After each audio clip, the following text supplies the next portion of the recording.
Before we talk about The Moonwalk, before we talk about Thriller, before we talk about Neverland, we need to talk about what happens to a child who is never allowed to become one.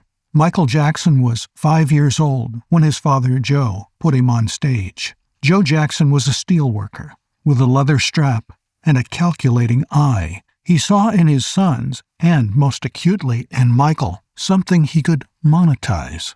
Rehearsals were mandatory. Mistakes were punished severely. The message delivered in that small house on Jackson Street was simple and permanent. Your value is your performance. Nothing else about you matters. Michael learned that lesson with his whole body, too well and too young. By 10, he was a professional. By 13, a star. By 21, one of the most famous entertainers on the planet. And somewhere between the strap and the spotlight, the boy who should have become a man simply never did. Not because he lacked intelligence.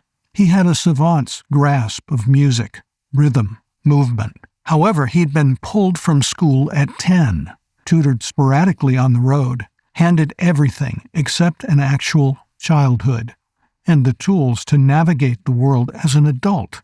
Joe Jackson harvested the gift and let the boy wither. What that boy gave the world in return was breathtaking. Thriller remains the best-selling album in recorded history. His music videos did not just promote songs, they rewrote the language of popular culture. And the dancing. That particular physical genius, the control, the precision, the seemingly impossible angles his body found and held, came from someone for whom the stage was the only place he ever felt truly safe. But look closely at what else was happening. That face that Joe had mocked, the nose he'd ridiculed, the features he'd found wanting, began to disappear under the surgeon's knife, surgery after surgery. A face rebuilt almost from scratch, the skin gradually lightening beyond what any medical condition alone could explain. This was not vanity. This was a man trying to erase the face his father knew, trying to escape the reflection that looked back at him from Gary, Indiana. The self-loathing Joe Jackson planted took root in ways that were painful and permanent, and very, very public.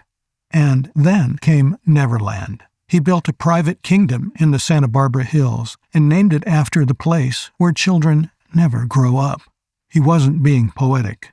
He meant it with everything he had. He surrounded himself with children because in the most fundamental psychological sense, he remained one, forever stranded at that age when Joe Jackson's world had closed around him like a fist.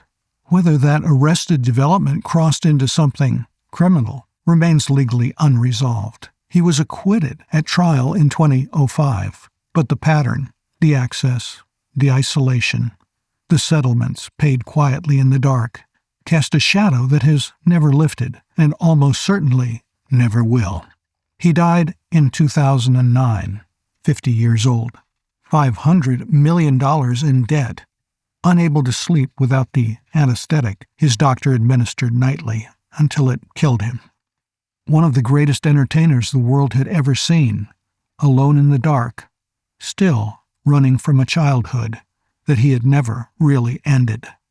Joe Jackson lived until 2018. He never apologized. So what are we left with? A gift that was real and remains staggering.